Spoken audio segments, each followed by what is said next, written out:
Nah, jika kita lihat puasa dalam hal ini adalah bagaimana kita melatih diri untuk mengenali perintah Allah, untuk melatih diri melaksanakan perintah Allah, dan untuk melatih diri istiqomah dalam melaksanakan perintah Allah, dan melatih diri untuk bersungguh-sungguh dalam melaksanakan perintah Allah.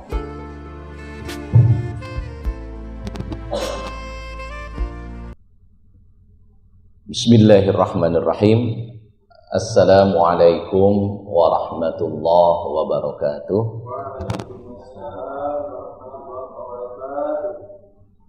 Alhamdulillahi rabbil alamin. Wal hasbi hasbi man lam yazal hasbi hasbi Allah min jami' khalqih. Ashhadu an la ilaha illallah wahdahu la syarika lah. Wa ashhadu anna Muhammadan abduhu wa rasuluhu la nabiyya ba'dah. Rabbi syrah li sadri wa yassir li amri wahlul 'uqdatam min lisani yafqahu qawli. Allahumma arzuqna fahman nabiyyin wa hifdzal mursalin. Allahumma nawwir qulubana bi nuri hidayatika kama nawwartal arda bi nuri syamsika abadan abada bi rahmatika ya arhamar rahimin. Qalu subhanaka la ilma lana illa ma 'allamtana innaka antal alimul hakim. Rabbi a'udzu bika min hamajatis syayatin wa a'udzu bika rabbi an yahdurun. La ilaha illallah la mawjuda illallah, la ilaha illallah la ma'buda illallah, la ilaha illallah la matluba illallah, la ilaha illallah la maqsuda illallah. Bismillah tawakkalna 'ala Allah, la haula wa la quwwata illa billahil 'aliyyil 'azim. Assalamualaikum ya Rasulullah, assalamualaikum ya Habibullah, assalamualaikum ya Syafi'ullah. Jamaah sekalian yang berbahagia, tidak henti-hentinya kita bersyukur kepada Allah Subhanahu wa taala atas segala karunia dan nikmatnya yang terus tanpa henti melimpah kepada kita. Mudah-mudahan kita termasuk orang-orang yang pandai bersyukur agar nikmat yang telah Allah berikan, na'udzubillah, tidak berubah menjadi azabnya. Karena Allah telah mempermaklumkan kepada kita, in ta'adzana rabbukum la in syakartum la azidannakum wa la in kafartum inna adzabi lasyadid. Salawat seiring salam semoga tetap dilimpahkan pada hambanya yang mulia Nabi besar Muhammad sallallahu alaihi wasallam, kepada keluarganya, kepada sahabat-sahabatnya, pada seluruh umatnya. Mudah-mudahan kita akan termasuk umat beliau yang mendapatkan syafaatnya kelak di yaumil akhir. Jamaah sekalian yang berbahagia, seperti tadi sudah disampaikan di muka bahwa saat ini kita akan berbicara tentang bagian akhir dari kajian kita, saum Ramadan sebagai sarana tazkiyah, dari ayat-ayat yang dijadikan rujukan.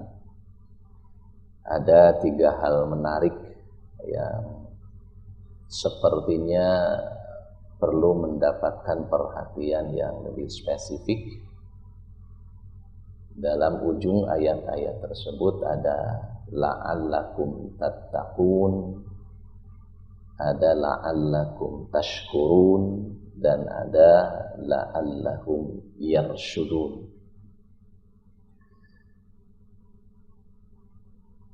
Untuk lebih memahami rangkaian ketiga kata tersebut, barangkali tidak ada salahnya kalau saya mengajak kepada jamaah sekalian untuk flashback, ya, melihat beberapa ayat yang saya fikir ada kaitannya.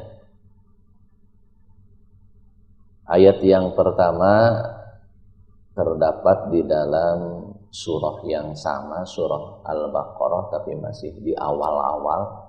Nanti kita cari, lihat ya. A'udzubillahi minasyaitonirrajim. Qul nahbitu minha jami'a fa imma ya'tiyannakum minni hudan faman tabi'a hudaya fala khaufun 'alaihim wala hum yahzanun.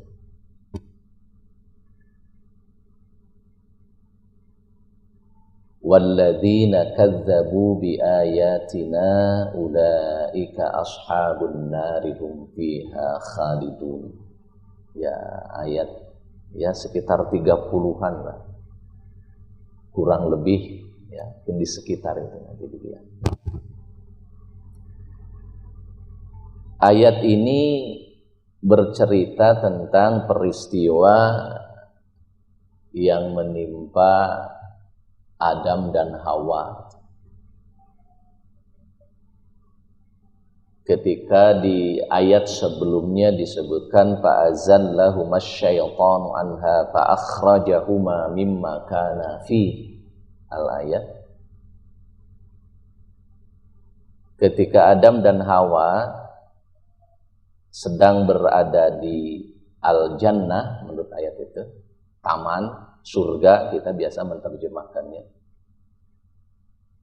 Kemudian iblis ya, menggodanya, merayunya, sehingga mereka berdua tergelincir melakukan sesuatu yang sebelumnya diperingatkan oleh Allah. Wala taqraba hadhihi syajarata fatakuna minadh dhalimin.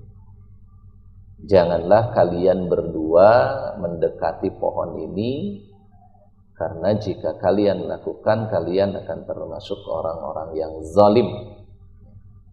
Zalim di situ dimaknai melakukan sesuatu yang dilarang, padahal banyak hal-hal yang dibolehkan, diperintahkan oleh Allah. Setan bekerja ya, menggelincirkan keduanya, sehingga pada akhirnya keduanya melakukan sesuatu yang justru diperingatkan, dilarang oleh Allah untuk melakukannya. Akibat dari perbuatan yang menyimpang itu dalam itu, maka keduanya oleh Allah diturunkan dari al-jannah ke muka bumi ini. Qulnah bitu minha jami'a. Nah, ada ayat berikutnya fa imma ya'tiyannakum minni hudan. Maka manakala datang dariku kepada kalian petunjuk, faman tabi'ani huda, faman tabi'a hudaya, barang siapa yang mengikuti petunjuk-petunjukku, fala khaufun 'alaihim wala hum yahzanun. Maka mereka tidak perlu takut dan tidak perlu khawatir. Ayat ini seakan mengandung makna dan mengabarkannya kepada kita, mungkin barangkali ya, Adam yang tadinya di surga. Nah, ini hanya untuk memudahkan ilustrasi kita saja. Adam yang tadinya di surga melakukan kesalahan, akhirnya diturunkan ke bumi. Nah, ketika di bumi, Allah tegaskan, nanti akan kami turunkan petunjuk-petunjuk, arahan-arahan, bimbingan-bimbingan, dan barang siapa yang menyambut dengan baik arahan, petunjuk, bimbingan itu, maka kelak mereka tidak perlu khawatir dan tidak perlu takut, akan bisa kembali ke surga lagi. Seakan-akan begitu. Ya. Jadi Allah turunkan Adam dan Hawa ke muka bumi. Ketika diturunkan, maka Allah susuli mereka dengan petunjuk-petunjuk untuk berbuat apa saja di muka bumi ini. Nah, ketika mereka mengikuti petunjuk, arahan, bimbingan dari Allah, maka tidak perlu takut, tidak perlu khawatir, maka mereka akan bisa kembali lagi ke tempat semula mereka, yaitu dari surga. Alladzina kafaru wa kadzdzabu biayatina ulaika ashabun nari hum fiha khalidun. Dan orang-orang yang mengingkari dan mendustakan ayat-ayat kami, artinya tidak peduli dengan petunjuk-petunjuk dan arahan, kemudian tidak melaksanakannya, maka mereka akan menjadi penghuni neraka jahanam dan mereka akan kekal di dalamnya. Jadi kalau kita ilustrasikan ya untuk memudahkannya saja ya. Kalau surga katakan saja di atas, bumi berada di tengah, barang siapa yang mengikuti petunjuk Allah akan bisa kembali lagi ke atas, tetapi mereka yang tidak peduli dengan petunjuk Allah maka ia akan terjerumus ke dalam ke neraka. Begitulah barangkali. Alladzina kafaru wa kadzdzabu biayatina ulaika ashabun nari hum fiha khalidun. Nah, prasyarat untuk bisa kembali ke surga itu adalah mengikuti petunjuk ya. Dan mengikuti petunjuk itu perlu latihan, perlu pengenalan, perlu keistiqomahan, dan perlu kesungguh-sungguhan. Nah, jika kita lihat puasa dalam hal ini adalah bagaimana kita melatih diri untuk mengenali perintah Allah, untuk melatih diri melaksanakan perintah Allah, dan untuk melatih diri istiqomah dalam melaksanakan perintah Allah dan melatih diri untuk bersungguh-sungguh dalam melaksanakan perintah Allah. Maka kalimat la'allakum tattaqun menjadi bisa kita pahami. Kenapa? Karena kita dilatih dengan sesuatu yang sebelumnya sesuatu yang dibolehkan, yang dihalalkan. Kalau kita dilatihnya umpamanya dilatih tidak mencuri. Mencuri itu adalah perbuatan yang sejak awal memang sudah dilarang oleh Allah. Tetapi melatih diri untuk tidak makan, yang notabene makan itu sebelumnya adalah sesuatu yang diizinkan. Bahkan dalam kondisi-kondisi tertentu makan itu adalah sesuatu yang dianjurkan.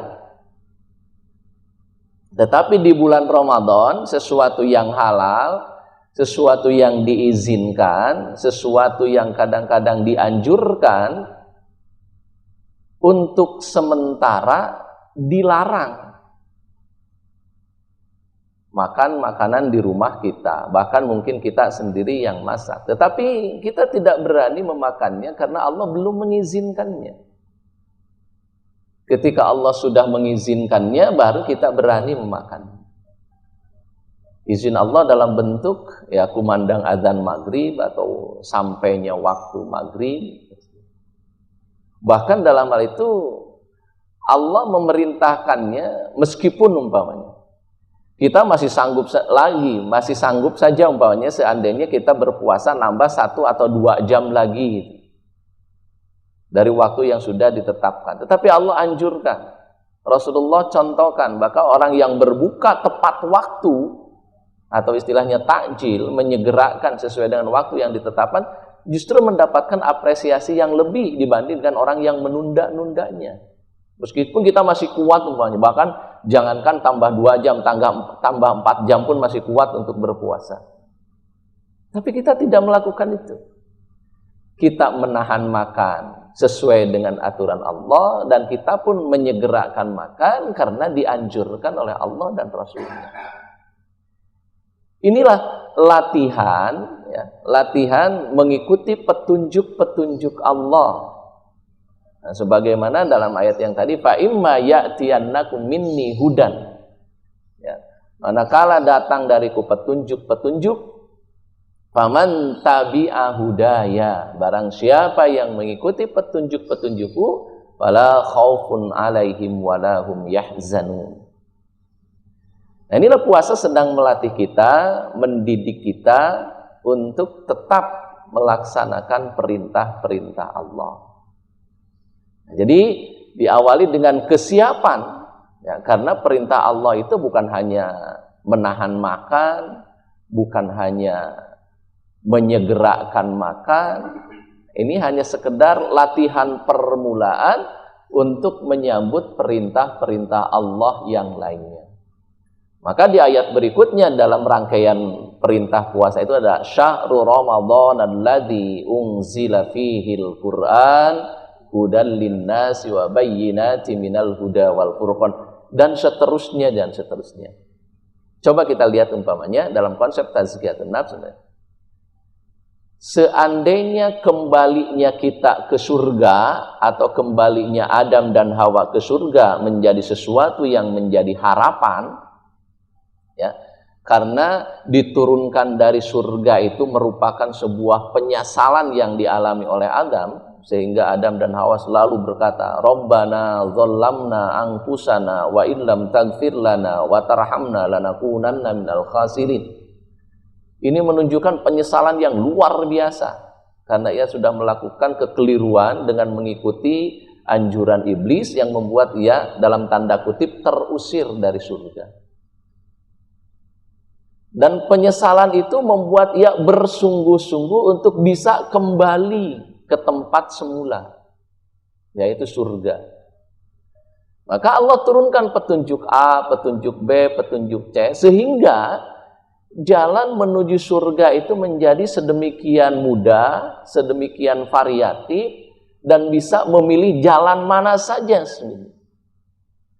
Nah, coba kita bayangkan, ketika kita ingin kembali ke sebuah tempat yang kita harapkan, kemudian ada yang menunjukkan jalan untuk bisa kembali ke sana, bahkan bukan hanya satu jalan, tapi banyak jalan, jalan yang bervariasi, yang bisa ditempuh dengan mudah, pasti di situ akan lahir kegembiraan yang luar biasa. Ketika kita ingin keluar dari tempat yang kita benci, dan ingin segera kembali ke tempat yang kita rindukan, ternyata di situ ada jalannya banyak karena ditunjukkan, maka perasaan yang lahir pertama adalah rasa terima kasih, rasa syukur. Itulah la'allakum tashkurun.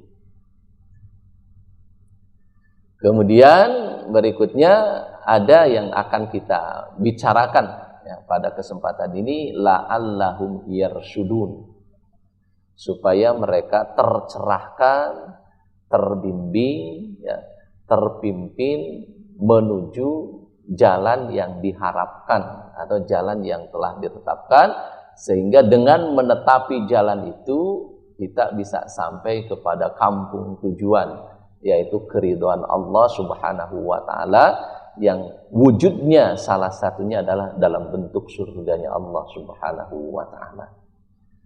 Jamaah sekalian yang berbahagia, saya ingin mengajak pada jamaah sekalian untuk melihat bagaimana sesungguhnya orang-orang yang terpimpin itu, atau orang-orang yang sudah terbimbing, tercerahkan oleh Allah.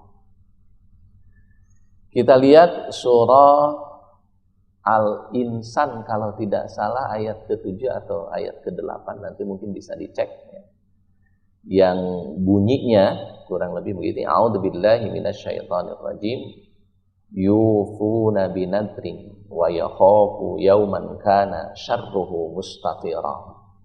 Ya, kalau salah mohon maaf, nanti bisa diralat atau bisa dicek di dalam Al-Quran, ya.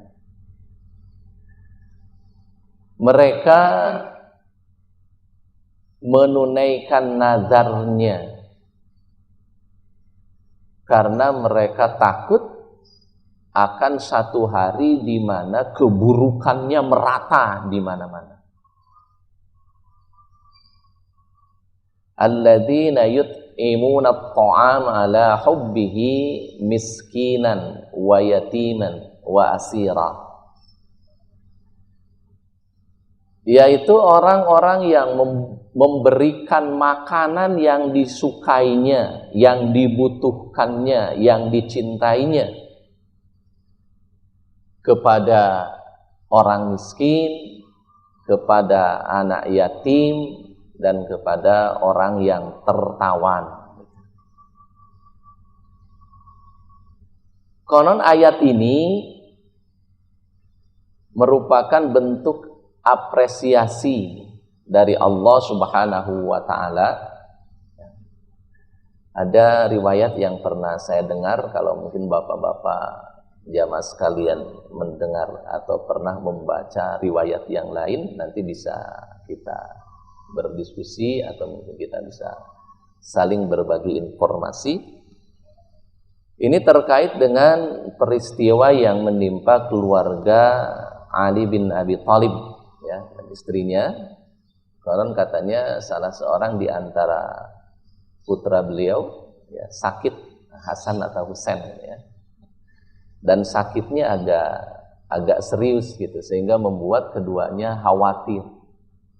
Kekhawatiran itu mereka wujudkan dalam bentuk nadar. Mungkin, mohon maaf ya, kalau mungkin dalam bayangan saya, seandainya putraku sembuh, maka aku akan berpuasa 3 hari berturut-turut. Itu nadar yang atau janji yang dikemukakan beliau. Ya, biqadarillah, atas izin Allah, maka putra beliau pun sembuh. Dan beliau berdua melaksanakan nazarnya, ya, dan ia mulai merencanakan, ya, akan berpuasa. Tetapi ada satu masalah yang mereka berdua hadapi, mereka tidak punya sesuatu pun untuk berbuka puasa. Akhirnya bermusyawarah keduanya, dan hasil musyawarah itu Fatimah harus bekerja dengan harapan akan mendapatkan imbalan yang bisa dipergunakan untuk berbuka puasa. Ya, akhirnya dilakukanlah apa yang sudah dimusyawarahkan, dan pada akhirnya ia pun mendapatkan sekedar untuk berbuka puasa yang bisa ia masak. Ketika menjelang berbuka puasa, makanan pun mungkin sudah dihidangkan, ya, yang ala kadarnya itu. Tiba-tiba di luar terdengar orang yang mengetuk pintu. Setelah dibuka, ternyata ia seorang yang mengaku miskin, ya. Dan ia berkata, ia sudah beberapa hari tidak makan. Maka Ali dan Fatimah pun menyerahkan makanan yang sudah dihidangkan untuk berbuka, ya, bukan sebahagiannya, tapi semuanya. Karena memang tidak seberapa. Sehingga pada akhirnya mereka berdua hanya berbuka puasa dengan air putih. Kemudian hari kedua pun begitu. Begitu mau makan, mau berbuka puasa, datang seorang yang mengaku anak yatim. Hanya melakukan hal yang sama. Sampai hari ketiga,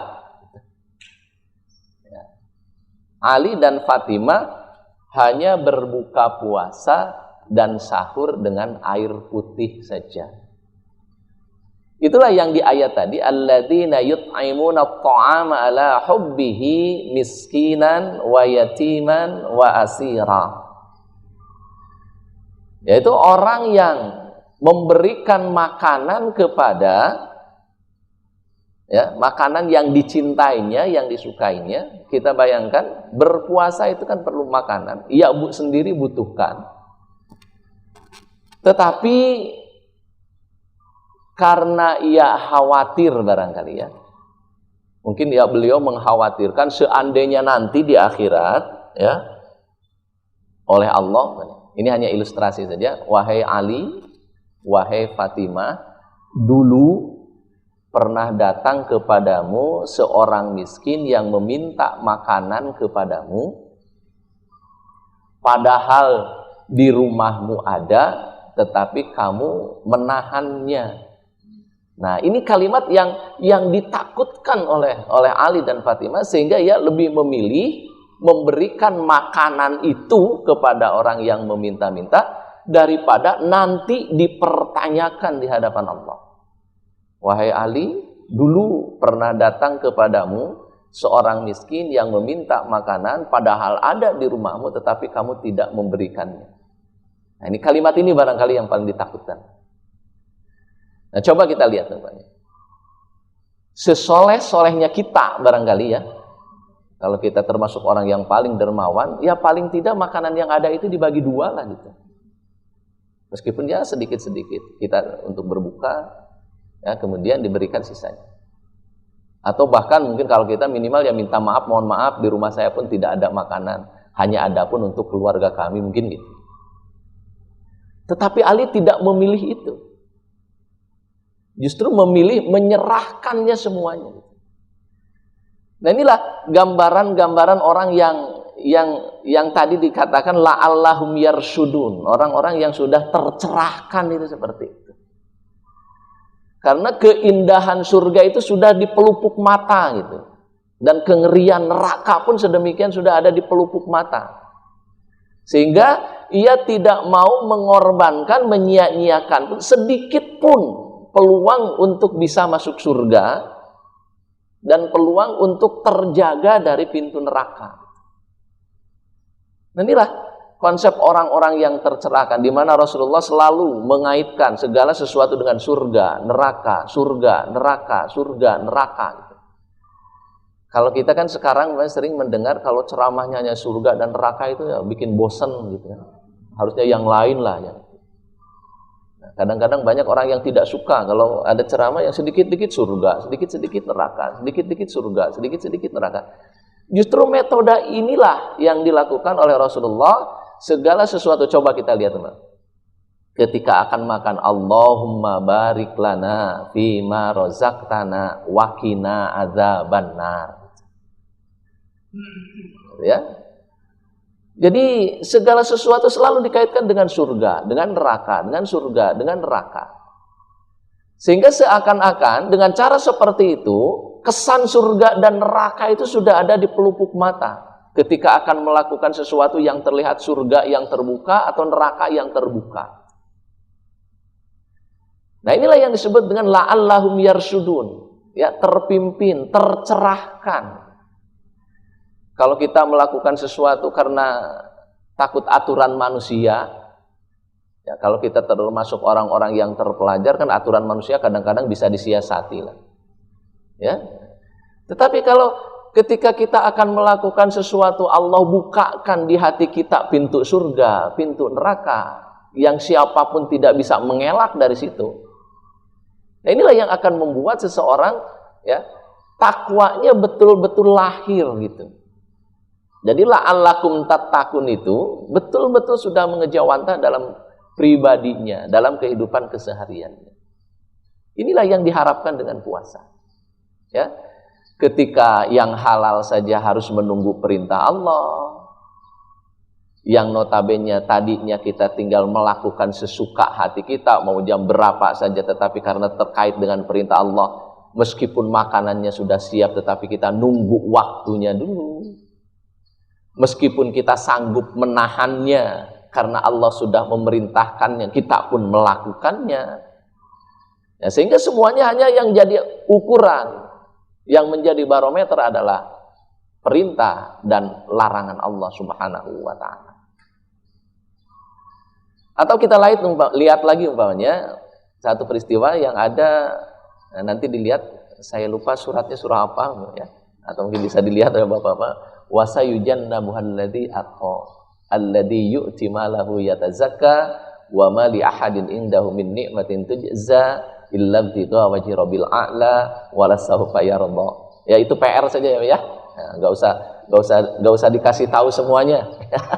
PR saja. Lihat, wa sayujannabul atqa alladzi yu'ti malahu yatazakka wa ma li ahadin indahu min ni'matin tujza illa ibtigha wajhi rabbil a'la wala sawfa yarda. Ya, konon katanya ayat-ayat ini terkait dengan apresiasi Allah terhadap Abu Bakar As-Siddiq. Gitu. Sehingga salah satu gelar beliau itu adalah Al-Atiq. ya, Al-Atiq. Ya, beliau itu As-Siddiq, ya. Orang yang benar dengan keimanannya. Konon katanya As-Siddiq itu terkait dengan pembenaran peristiwa Isra Mi'raj, di mana kebanyakan kaum muslimin mulai ragu dengan apa yang diberitakan oleh Rasulullah Shallallahu Alaihi Wasallam. Terlebih ketika ya Abu Jahal sudah menyebarkan teror kepada kaum muslimin dengan menyebut Muhammad sudah gila. Ia menyebutkan naik ke langit dan seterusnya dan seterusnya. Ya, di tengah-tengah para sahabat sudah mulai goyang imannya, itu karena pada saat itu orang naik ke langit itu. Ya, beliau bercerita tentang semalam pulang dari Masjidil Aqsa. Masjidil Haram dan Masjidil Aqsa itu jaraknya kan luar biasa jauh. Apalagi pada saat itu. Ya, harus jalan kaki, paling bagus naik kuda. Ya, dan Rasulullah tidak ada ceritanya beliau naik kuda atau gimana, hanya naik onta banyak ya. Itu ya. Ya, maka jangankan orang-orang kafir, orang-orang yang beriman pun imannya sudah mulai goyang gitu. Nah, disitulah Abu Bakar menunjukkan keteguhan imannya sehingga beliau mendapatkan gelar As-Siddiq. Nah, terkait dengan Al-Atiq, ya, orang yang terbebas dari api neraka, ya, orang yang terbebas dari api neraka. Konon katanya terkait dengan ayat ini. Wa sayujannabul atqa alladzi yu'ti malahu yatazakka wa ma li ahadin indahu min ni'matin tujza illa ibtigha wajhi rabbil a'la. Nah, ini wala saufa yarda. Nah, ini jaminan masuk surganya di sini. Wala saufa yarda. Kelak dia akan dimasukkan ke dalam kehidupan yang penuh dengan kepuasan. Di mana lagi kalau bukan di surga?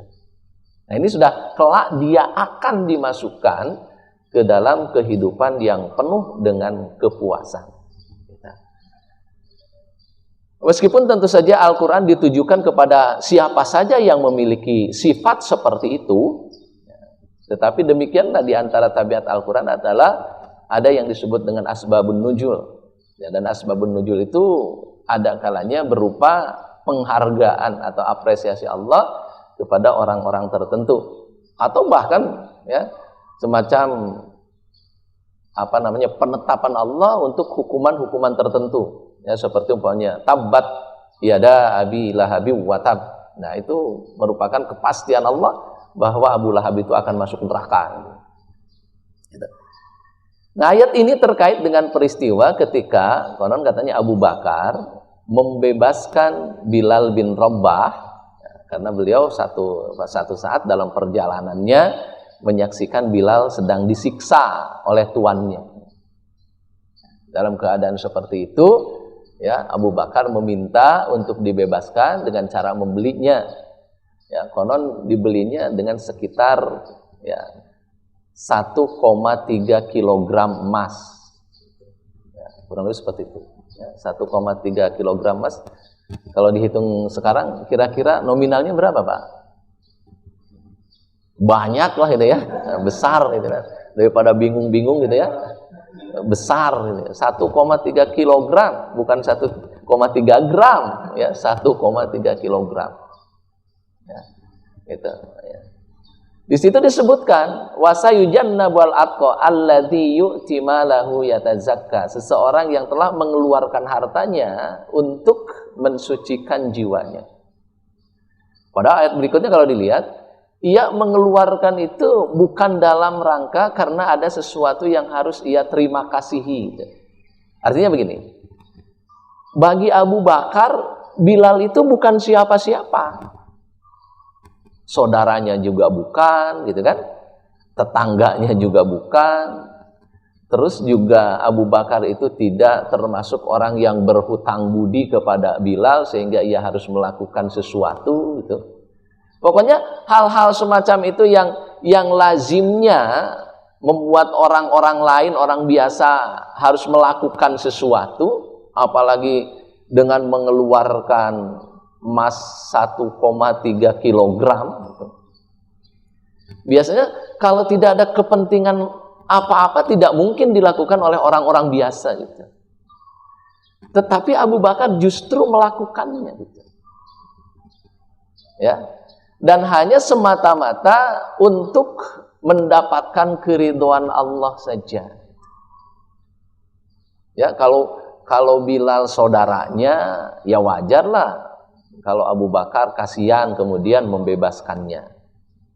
Atau mungkin Bilal pernah melakukan sesuatu sehingga Abu Bakar harus berbalas budi, itu juga tidak pernah melakukan apa-apa. Nah, inilah salah satu bentuk jiwa yang sudah tercerahkan. Sehingga segala sesuatunya ya rela ia korbankan untuk mendapatkan keridhaan Allah. Sedemikian pula puasa, kita rela menunda makan padahal makanannya sudah ada. Ya, kita rela menunda minum padahal tenggorokan sudah terasa tercekik gitu. Kalau makanannya kita tunda karena memang tidak ada, ya wajar. Kalau tidak minum karena minumannya tidak ada, ya kita wajar. Ini makanannya ada, padahal dalam keadaan sangat lapar. Ini minumannya ada, padahal dalam keadaan sangat haus.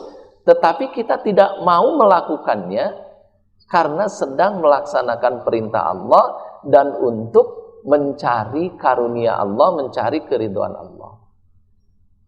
Inilah pada akhirnya, karena apa yang disiapkan oleh Allah itu bukan hanya dari sisi tidak makan dan tidak minum saja, tetapi Allah melatih kita melalui itu. Nah, inilah sesungguhnya yang diharapkan lahir dari orang-orang yang melaksanakan ibadah puasa itu. Tidak hanya la'allakum tattaqun, tidak hanya la'allakum tashkurun, tetapi harus sampai kepada la'allahum yarshudun. Sudah tercerahkan sehingga ia mampu membedakan mana menuju surga dan mana menuju neraka dengan penuh keyakinan.